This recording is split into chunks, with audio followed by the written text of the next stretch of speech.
System வந்து உங்க ஊர்ல நாங்க இவ்வளவு தூரம் வந்திருக்கோம், உங்க யாராவது ஒரு தடவை வரக்கூடாது, வந்து ட்ரீட்மெண்ட் எடுத்துக்கிறாங்க போறாங்க, பரவாயில்ல, சப்போர்ட் பண்ணுங்க முடிஞ்ச வரைக்கும். அவங்க they should not feel bad. ஊருக்கு வரவே பயப்படுறாங்க. நான் டியூபோட போக மாட்டேன், மூக்குல டியூபோட போக மாட்டேன், அப்படி ஒரு ஒண்ணும் இல்ல. என்ன போகுது, கொஞ்ச நாள் டெம்பரவரியா 2 மாசம் போட்டிருப்பாங்களா, மிஞ்சி போனா. அந்த டைம் எல்லா பேஷண்ட் பிரஸ்ட் கேன்சருக்குலாம் தேவையப்படாது, சாப்பிடுற இடத்துல இருந்தா நம்ம கொடுக்குறோம்.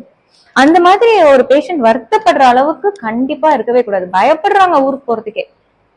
ஒரு 10 பேர் அட்ரஸ் மாத்திட்டாங்க, அதான் சொல்வாரு சார். அக்கம் பக்கத்துல என்ன பேசுவாங்கன்னு நினைச்சிட்டு மாத்திட்டு இப்ப இங்க ஹாஸ்பிட்டல் பக்கத்துல தான் இருக்காங்க. ட்ரீட்மெண்ட் முடிச்சு நாங்க வீட்டுக்கு போய்க்கிறோம். they don't want to reveal the diagnosis. ஒருவேளை நம்ம பேஷண்டா இருந்தா கூட பயப்படாதீங்க. யாரு நம்ம சொசைட்டி நம்மளை பத்தி என்ன பேச, எல்லாரையும் திருத்த முடியுமா? பேசினா என்ன, தைரியமா தான் அதை ஃபேஸ் பண்ணி மாறணும். எல்லாரும் அது மாற்றம், அந்த மாற்றத்தை கொண்டு வாங்க. புரியுதா? நம்ம பேஷண்டா இருந்தாலும் சரி, நம்ம பக்கத்துல யாராவது பேஷண்ட் இருந்தாலும் சரி, எல்லாருக்குமே அந்த ரிஸ்க் இருக்குல்ல. அவங்களுக்கு தான் நமக்கு வரக்கூடாதுன்னு இல்ல. பக்கத்து வீட்டுல நெருப்பு இருக்கு, நம்ம வீட்டுல நெருப்பு வரவாதா என்ன? நம்மளும் சேர்ந்து ஹெல்ப் பண்ணணும்ல, அந்த நெருப்பு அணைக்கிறதுக்கு உதவி பண்ணணுமே ஒழிய. புரியுதா உங்களுக்கு நான் என்ன சொல்ல வரேன்னு?